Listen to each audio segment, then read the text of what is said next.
Hi friends! Welcome to the Overcomers, a movement and a group of people who have overcome and they've got a story. That's what the Overcomers is all about. You sharing your story. Why? Because there is power in your story and people need you. They need your voice. They need your story of hope, faith, and inspiration that where they're at right now is not the end. They need to know if you can overcome, so can they.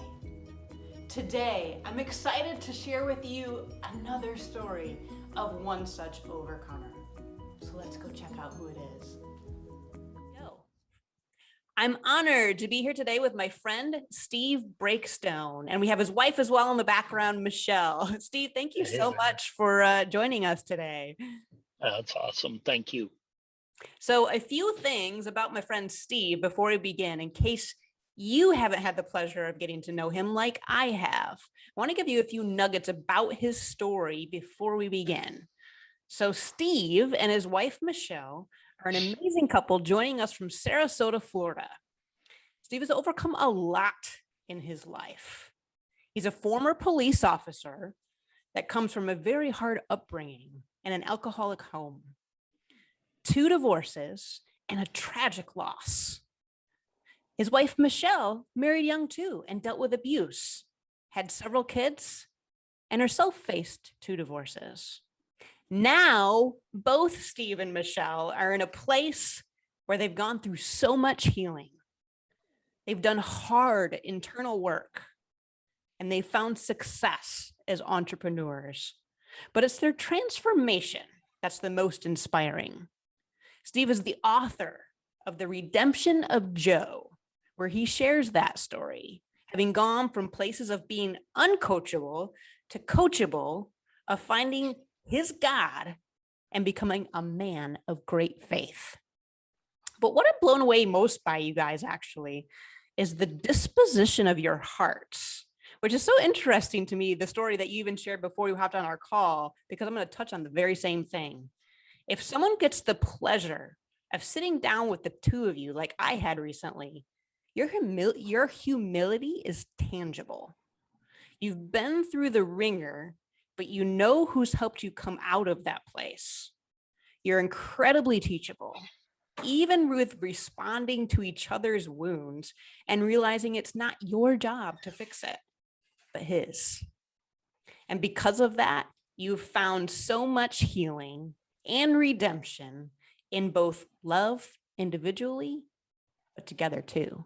So that's why I'm so excited to have you on the call today, Steve, to share more of your story and how you guys went, and especially you went from where you were to where you are now. Take us on that journey, friend.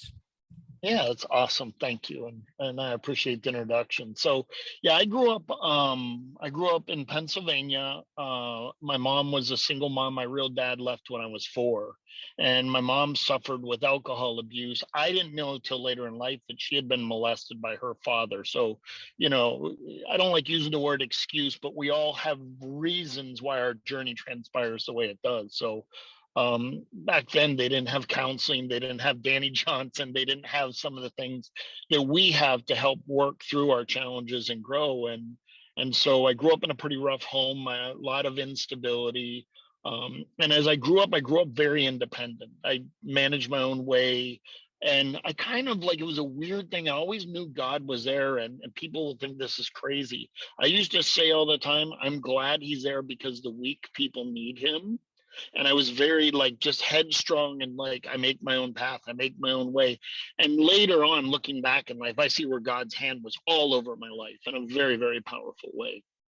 And so my mom remarried when I was 11. My stepdad, Lester Breakstone, most awesome man I've ever met in my entire life. He helped mold me and everything.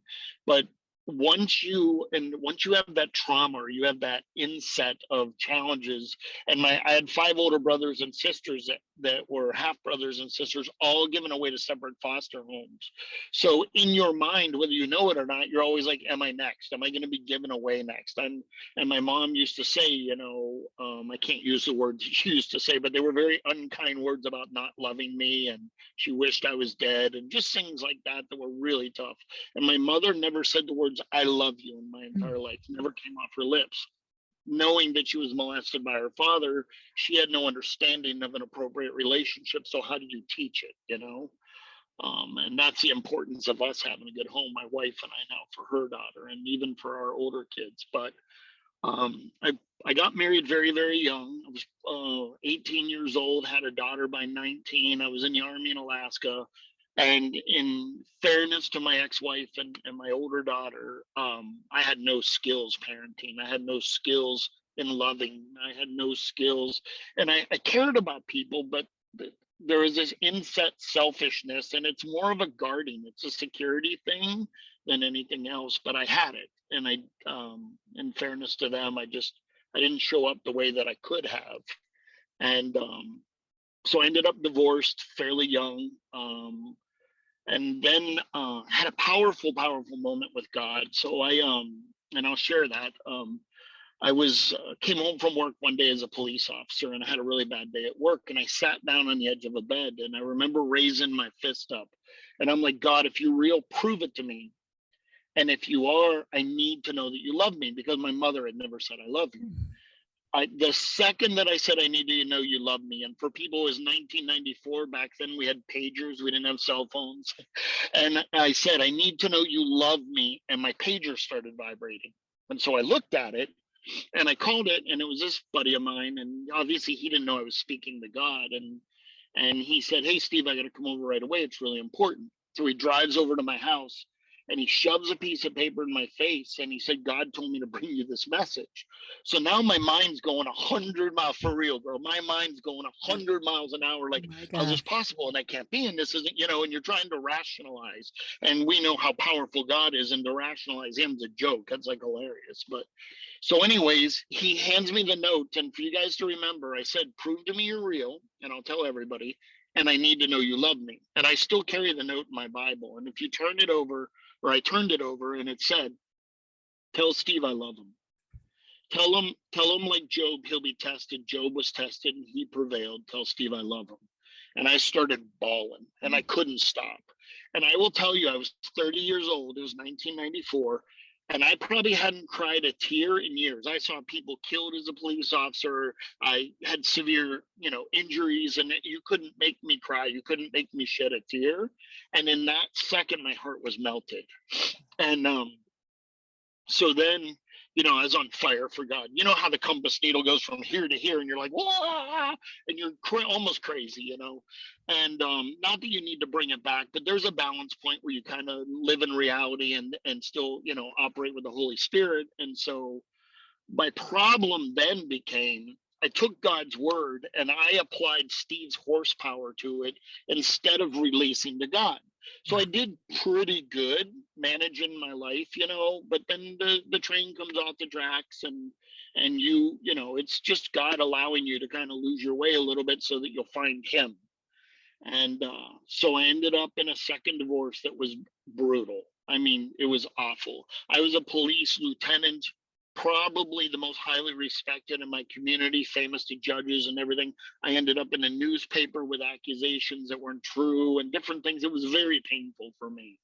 And I remember saying to God, God, I have this amazing story to share about you, and I've been destroyed. I can't be used. And I'll never forget him telling me, he goes, now I can finally use you. Now I've got you in a position of humility where I can build upon you. And I have to think of the disciples. I have to think of Peter when he cut an ear off, and all the different things that happened. And they all, only denied Jesus 3 times. And he must have thought, that's it, I can't be used. And God was saying, nope, now I got you right where I want you. I can finally use you. So then I started I went to a personal development training called PSI out in California, and it would take too long to tell you all the things, but like powerful moments with God and life-changing things to help me first forgive myself. And the message in that is, and I'll tell everybody, if you don't learn to accept God's love and forgiveness unconditionally, you can never see it upon another person. I Mm. now, because of what I know the Father has done for me, I can genuinely look at the Jesus in you and kind of, we still have our humanness, but kind of shed the judgmental, oh, Jen's this or that or blah, blah, blah.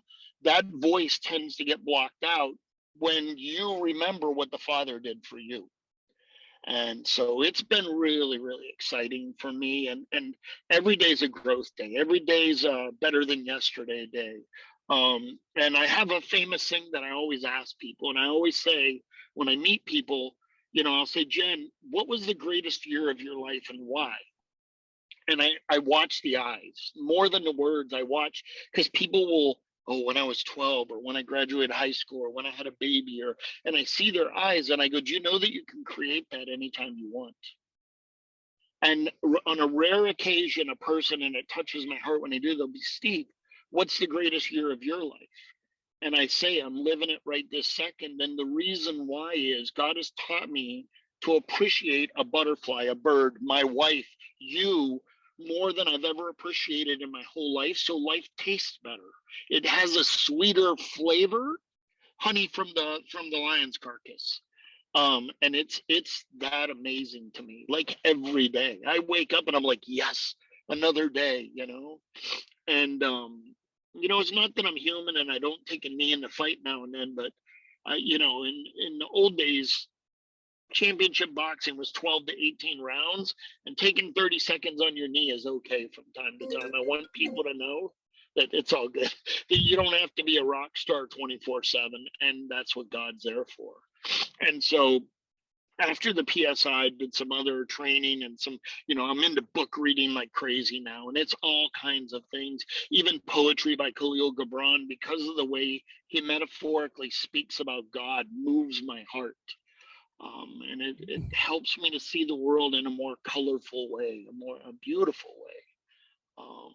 And it's a growth thing every day, but I really enjoy the journey and just meeting new people. Wow, friends. Wow. You know what's so amazing to me about hearing your story is that I could sit here for hours and be like, tell me more. Tell me more about what you see and what he has done, because your passion and your love for him is contagious, which to me is a sign of holy crap. Not only did he make it crazy obvious how much love he has for his son, but he instilled you with the very same thing in the opposite direction at the same Yeah. time. Yeah. It's absolutely beautiful, friend. And you can tell that it goes so deep. So It deep. makes me cry a lot, but good tears. Mm-hmm. Mm-hmm.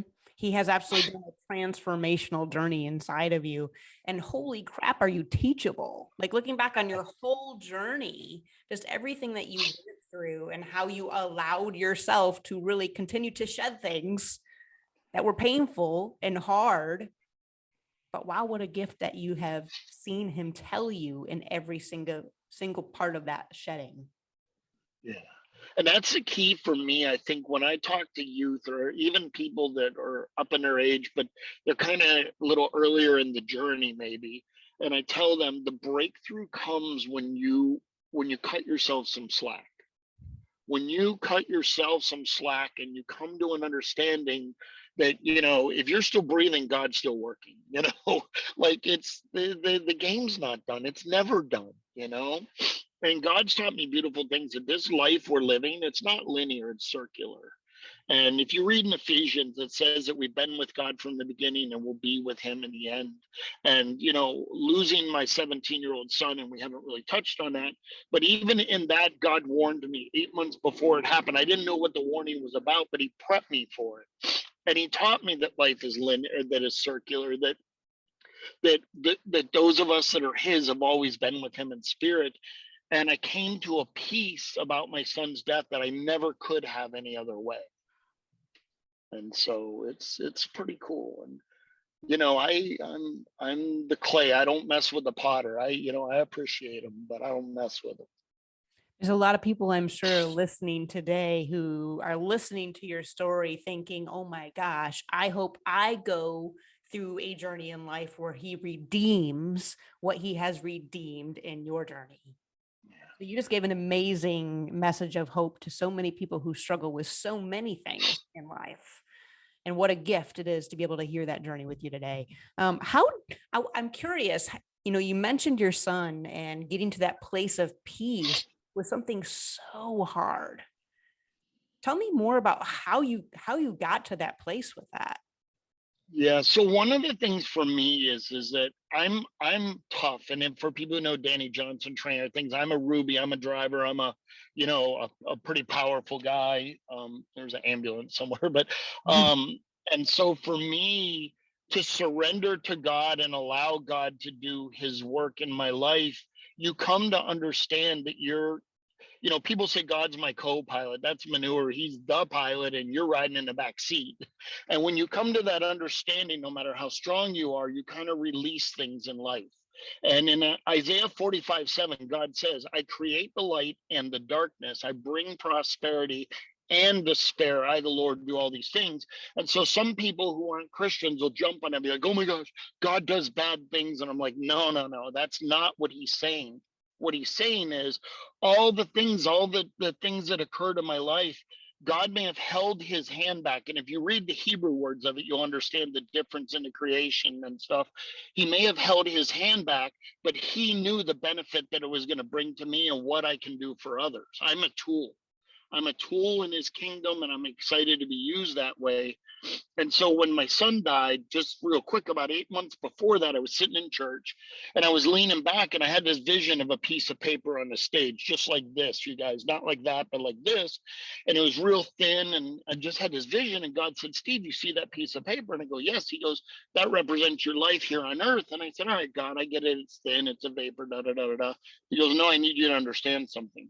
He goes, if I shave that piece of paper in half, I cut your life in half from the distance you're sitting or from my place of vision as God, would you really notice the difference if I shave? And you know how thin a paper is. And I'm like, no, God, it'd be insignificant. He goes, don't ever forget that word. And I'm like, okay. And he goes, if I glued two pieces of paper together as tight as I could get them, and I gave you 200 years on this earth, would you really notice the difference in a piece of paper? And I go, no, in the timeline of life, it'd be insignificant. And he goes, I want you to remember that. So I'm driving home and I'm all happy. And that's when he told me, he goes, I want you to read Ephesians 1. And that's where he says that we've been with him in the beginning, we'll be with him. And he goes, Steve, your mind can't comprehend it, but your life is not linear. He goes, I'm the Alpha and Omega, the beginning and the end. You were created in my image, therefore you are. Just as I am, you are. And I'm like, you're kind of racing with it, but I'm like, God, I'm connecting a few dots. I kind of. And so when my son died 8 months later, a bunch of people were sitting around. And for those of you who don't know, my son, beautiful, loving, amazing kid, 17 years old, Gabriel, and he took his life. No note, no warning, no anything. And we'll never be able to wrap our head around that. And that's okay, but I was sitting around a large group of people, and Jen, I literally felt God descend, and I could feel him literally almost nose to nose with me. And I heard him say, I cut your son's piece of paper in half. Do you still think it's insignificant? And I couldn't breathe. I just sat there. And so I was there kind of frozen for a second. And I said, God, you gave me a note, a handwritten note, and a book full of love that says that you love me. I don't understand this, but I trust you. I walk with you through the valley of the shadow of death with no fear. None. I trust you. I don't understand. I trust you. And I made the comment, I surrender. And for me, being a police guy, being military things, surrender's not something that comes easy. But when you surrender, like really surrender to God, life becomes a whole lot more fun. Even in the darkness, even in the difficulties, you're like, all right, Lord. I say, and I say it in Spanish because I speak Spanish really well. I never ask God por qué. I never ask him why. I say, y entonces. And now what? And now what, God? I never say to God anymore, why, God? Why, God? Who are we to ask why? If he explained it, we wouldn't get it anyways. So I say, and now what? What's the next step? What do you want me to do, Lord? And so I was sitting at the table and he told me that. And I told him, I know you love me. And I looked up and the whole table was staring at me. And they're like, what are you doing? I go, I was talking to God. They're like, your face changed. Like, Wow. I don't think it was like Moses glowing when he had the confrontation with God, but something happened that they all noticed. And I was able to share, and I had people crying. But the point was, God used even that moment to touch lives. Mm. And it was probably about 2 years later, I was in an Uber and I was in Phoenix or somewhere. I don't remember where it was. And I could feel, I really have a gift of feeling people. And I felt this lady's heaviness. And I said, ma'am, you have so much sorrow. And she goes, I lost my 10-year-old son less than a year ago. I haven't had a day of joy since then. I'm like, pull the car over. And I was talking to her. Jen, for the next year, she texted me and I talked to her about my son in heaven and her son in heaven and what I knew to be true. Mm. And she texted me for a year. I have joy back. I believe it. I know my son's enjoying heaven with your son. And so, it's just like, it's just awesome. Wow, It's friend. awesome. Wow.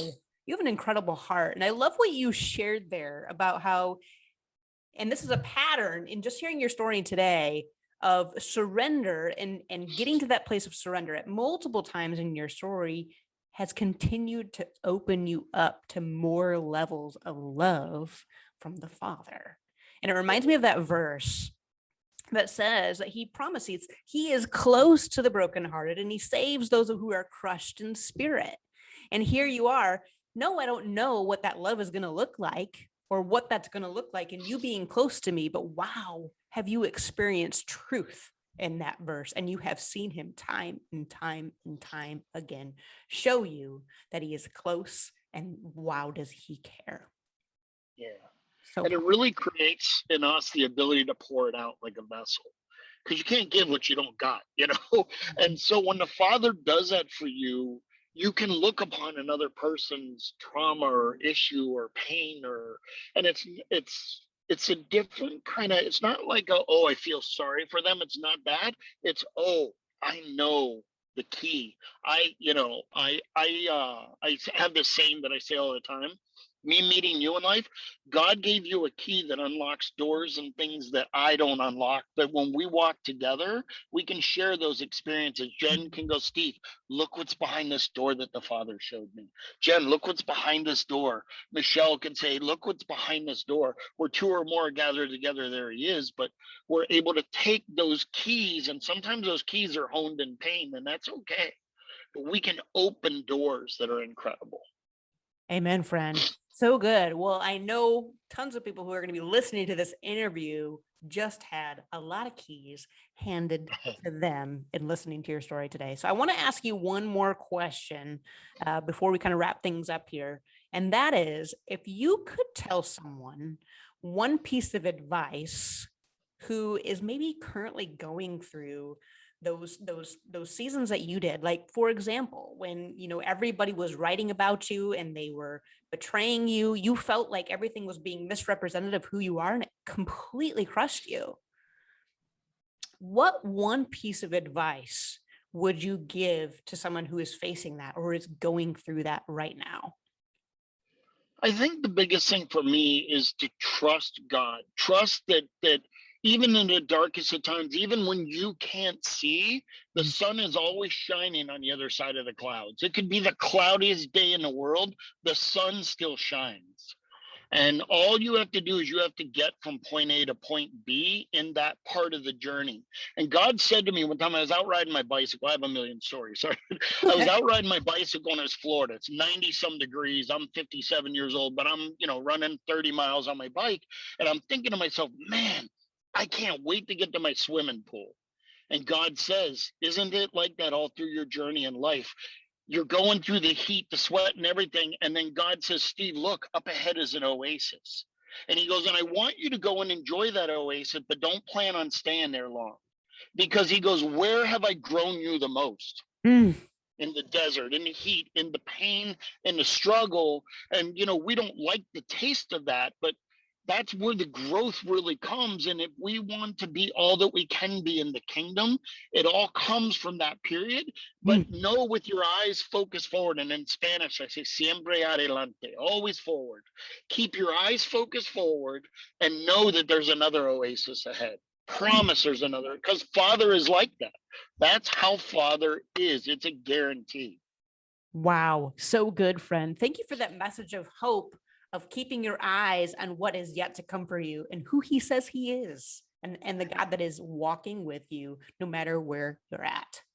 So good. Oh my gosh. I don't even want to stop. This has been so amazing. We can do it again sometime. I think we should. I can tell you this, it makes me really, really excited to see your movie someday. That's for Yeah. sure.